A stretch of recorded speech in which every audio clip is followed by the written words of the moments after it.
Tonight's show is going to be pretty amazing. I had put something together from last week that we were planning on doing tonight, and we still are, and it's about what is to come. I don't think you watch the news to get necessarily the news. What you watch and listen to me for is, what does it mean for the future? What does this course mean? I think at least a majority of this audience does. And last week I saw something in the news from Australia about Europe.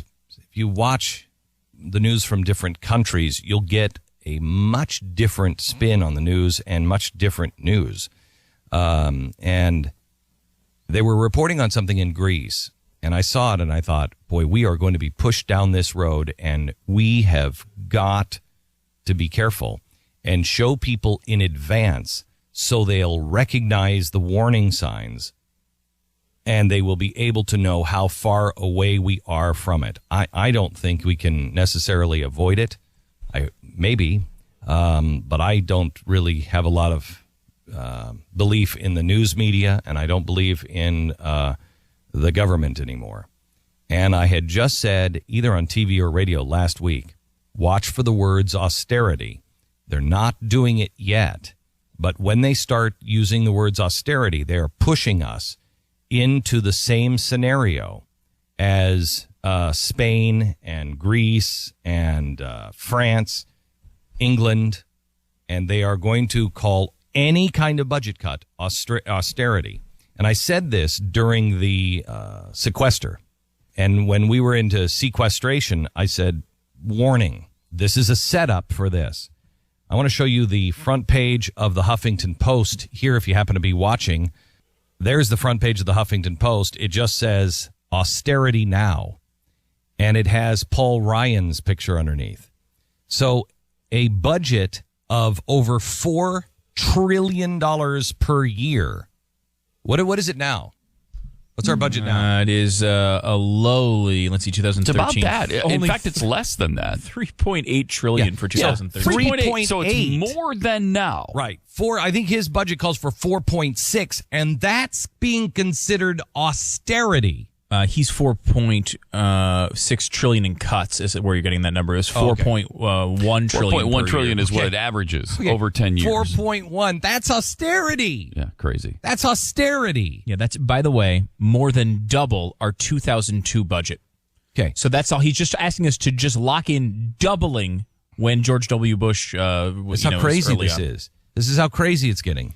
They're asking if we should accept anti-Semitism, violent anti-Semitism, and violent anti-Americanism, and they're calling an increase of $250 to $300 billion a year. An increase, they're calling that painful cuts and austerity. That's how upside down this media is, and how upside down things are in Washington. What it means for our future tonight on the Blaze TV at 5 p.m. I want to worst people in the world. I want to ask you a question, and just help me with the math on this one. Mm-hmm. Crushing debt, plus massive unemployment and want, plus lack of media truth, plus unhinged progressive science. Yeah, meaning a changing of the definitions. How did Al Gore put it yesterday in his new book? The future, a redefining life and death of life and death, plus anti-Semitism, plus a strongman. Yeah, that all equals recovery spring. It's crazy. That's what that equals. That is crazy. That's what we have now. We have people that are, look at the way they're treating the press. They break through new barriers. Once the press dismisses something, they break through a new barrier. You'll notice, what was the last barrier on the press?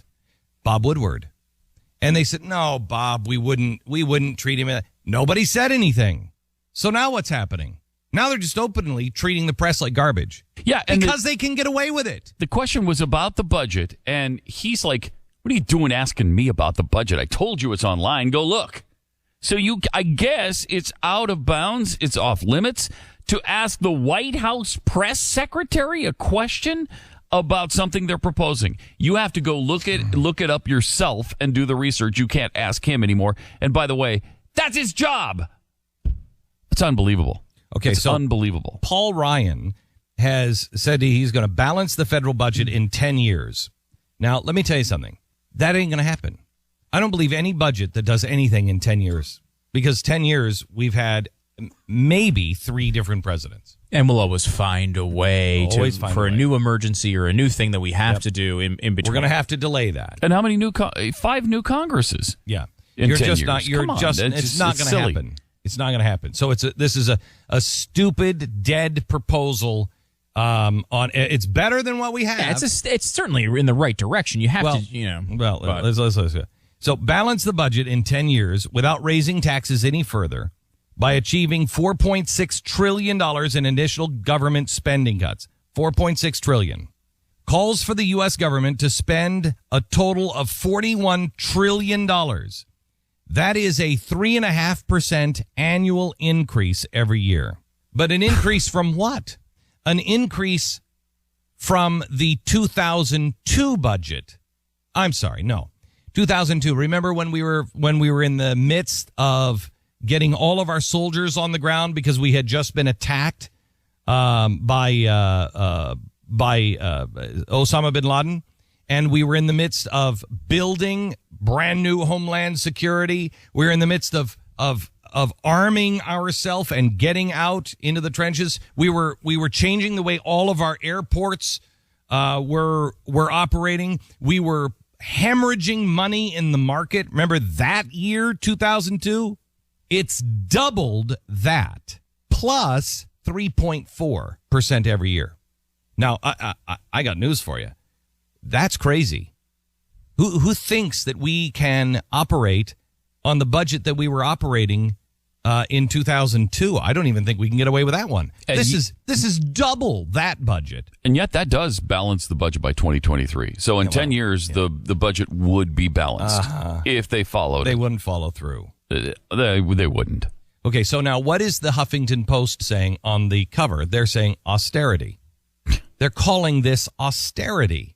That shows you how unreasonable those in Washington are, because I don't think this is a reasonable cut. You think this is a reasonable cut? I mean, it's a step in the right direction, and congratulations for taking a step in the right direction, but that's not unreasonable by any stretch of the imagination.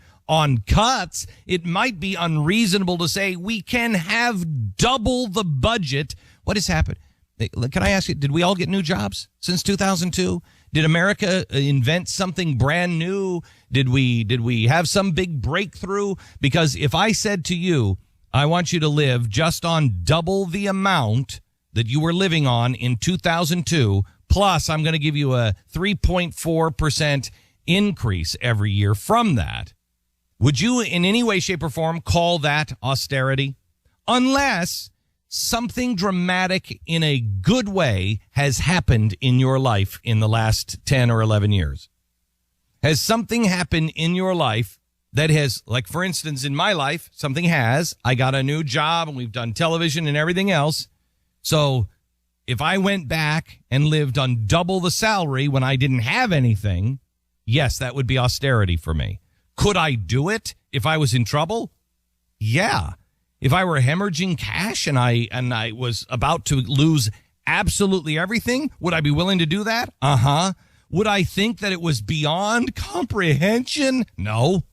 I've done it before. I can do it again. So cutting back to that, even in my place, I can do that. Now, I've had something happen to me. But for the country to double its spending and think that this is austerity, did we invent something that I didn't know? Is GM working in such a way that I had no idea? The Doritos Locos Taco did come out in that time period. Oh, I forgot about that. With the Dorito cheese on the outside of the taco. Forgot about that. I mean, that's the only thing I can think of. Mm-hmm. Who thinks it's reasonable that we could double our spending? We haven't doubled our income. I mean, in a country that had a chance to get out of this, this would be the middle ground policy. This would be the one where you'd be like, I don't know, that's a little, it seems like we're only increasing a little bit, but okay, let's do it. Well, you got that would be the sensible middle ground between the two parties in a country that had any chance to get out of this. Well, wait. You mean saying go back to 2002 yeah, spending? I'm saying like a Paul Ryan proposal. All right, it's 10 years. It's not drastic. We're still getting increases. We can still have all of our toys. We can still have a little bit more. But, and we're going to have to cut down from the crazy increases. If it was 1980, you're saying. In just a country that had where the government ran in some way that represented something that could be efficient. If people, you could trust the politicians to keep policies that they pass. If in any sensible world, this is a good policy. I mean, it should be this. It's not crazy, but it's a good middle ground policy where we're doing some cuts in the future, but we still get all of our toys. But in a land of emergencies, when the world is burning down, this is a suicide pact. And this one, they're saying, is too dramatically deep. When America was still reasonable in 1920 and we were in an emergency, I mean, we were in a deep recession. It was a depression, actually. And it was a depression that started out deeper than the later depression in 1929, which began with the stock market crash. What did we do then? We slashed the budget. Warren Harding and Calvin Coolidge slashed the budget by 50%. This is 50%. This is increasing the 2002 budget. It's doubling that. Yeah, and then another 3.4, as you said. This is not a slashing of the budget by any stretch of the imagination. And everybody screamed about that in 1920, but it saved the country. It did. It saved the country. It turned the economy around. In 18 months, unemployment went from, what was it? 11.3 to 2.7%. 11.3 to 2.7. And we were back into the roaring 20s. Right. The economy was sailing.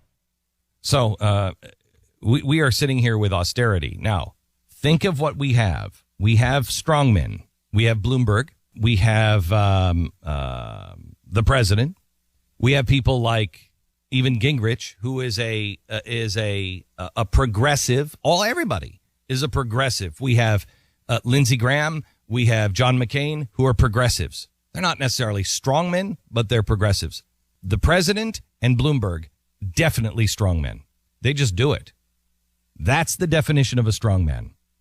We have a press that doesn't see any bad effect of a strongman in leadership. We have crushing, crippling debt that if you don't stop the debt, you're bearing your country forever. We have massive unemployment and want, but we're only at the beginning of that. We have the lack of media truth. We have science now going into redefine the meaning of life and death. Those are Al Gore's words. And you have anti-Semitism, and you have a press who says, well, shouldn't we accept that? Shouldn't we accept that? You have an uneducated society. You tell me what we're headed for. I'm going to show you our future tonight. At 5 o'clock, I will show you the future. I'll show you what's coming. So you will know. Road signs along the way. You've got to know how close we are. And every day, we don't take another step closer. We take another leap closer to it.